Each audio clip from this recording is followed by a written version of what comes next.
উপস্থিত জাতীয় সংসদের মাননীয় স্পিকার, মাননীয় মন্ত্রী প্রতিমন্ত্রীগণ, সম্মানিত সংসদ সদস্যবৃন্দ, সরকারের ঊর্ধ্বতন কর্মকর্তাগণ, সম্মানিত প্রকৌশলী, বিজ্ঞানী, জ্বালানি বিশেষজ্ঞ এবং সকল উপস্থিতিবৃন্দ, আসসালামু আলাইকুম। আজকের এই ঐতিহাসিক মুহূর্তে আপনাদের সকলকেই জানাই আন্তরিক শুভেচ্ছা এবং অভিনন্দন। আজকে আমরা এমন একটা উদ্যোগের উদ্ভাবন করছি যা শুধু একটি বিদ্যুৎ উৎপাদনের উদ্যোগই নয়, বরং এটা বাংলাদেশের টেকসই ভবিষ্যতের একটি প্রতীক। জাতীয় সংসদ ভবনে 1 মেগাওয়াট রুফটপ সৌর বিদ্যুৎ ব্যবস্থার উদ্বোধনের মাধ্যমে আমার মনে হয় একটা বার্তা বোধহয় আমরা স্পষ্টভাবে দিতে পারবো। সেটি হচ্ছে বাংলাদেশ পরিচ্ছন্ন জ্বালানি, সবুজ অর্থনীতি এবং আত্মনির্ভরশীল শক্তি ব্যবস্থার পথে ধীরে ধীরে দৃঢ়ভাবে এগিয়ে যাচ্ছে। উপস্থিতিবৃন্দ, লুইখানে নির্মিত, নকশায় নির্মিত এই জাতীয় সংসদ ভবন অবশ্যই আমাদের গণতন্ত্রের প্রতীক এবং আজ সেই ভবনের ছাদে সৌর শক্তিকে কাজে লাগিয়ে আমরা মনে হয় প্রমাণ করার চেষ্টা করছি নেতৃত্ব কেবল নীতিতে নয়, বরং বাস্তব কর্মকাণ্ডেও প্রতিফলিত হতে হবে। উপস্থিতিবৃন্দ, বাংলাদেশ আর জ্বালানি খাতে স্বনির্ভরতা অর্জন করতে চেষ্টা করছে।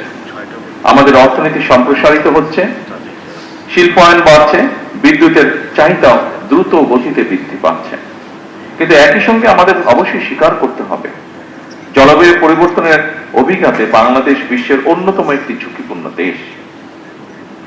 সমুদ্র পৃষ্ঠের উচ্চতা বৃদ্ধি, অনিয়মিত বর্ষণ, ঘূর্ণিঝড় এবং নদী ভাঙন এসব আমাদের প্রতিদিনের বাস্তবতা এবং সে কারণেই টেকসই জ্বালানির পথে অগ্রসর হওয়া এখন আর শুধু পরিবেশগত দায়বদ্ধতা নয়, বরং এটি আমাদের অর্থনীতি এবং জাতীয় নিরাপত্তার অপরিহার্য একটি অংশ।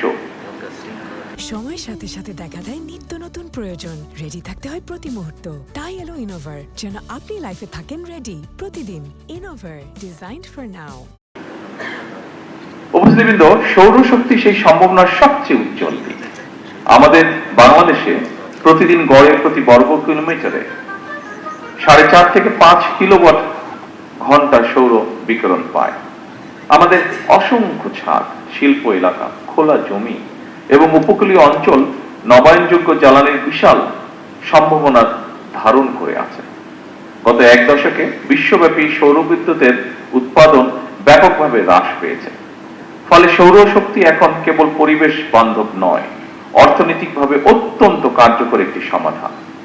আজকের এই প্রকল্প সেই বৃহত্তর যাত্রারই অংশ একটি। সম্মানিত সকল উপস্থিতিবৃন্দ, আমি দৃঢ়ভাবে বিশ্বাস করি জাতীয় সংসদ ভবনের এই উদ্যোগ দেশের সকল সরকারি এবং বেসরকারি প্রতিষ্ঠানকে অনুপ্রাণিত করবে। প্রতিটি ছাদ, প্রতিটি প্রতিষ্ঠান এবং প্রতিটি নাগরিক যদি পরিচ্ছন্ন জ্বালানির এই অভিযাত্রায় অংশ নেয়, তবে বাংলাদেশ ইনশাআল্লাহ খুব দ্রুতই একটি সবুজ এবং টেকসই উন্নয়নের মডেল রাষ্ট্রে পরিণত হতে পারে।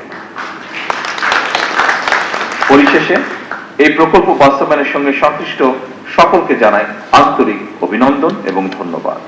আসুন আমরা সকলে মিলে একটি পরিচ্ছন্ন, নিরাপদ এবং টেকসই বাংলাদেশের জন্য কাজ করি।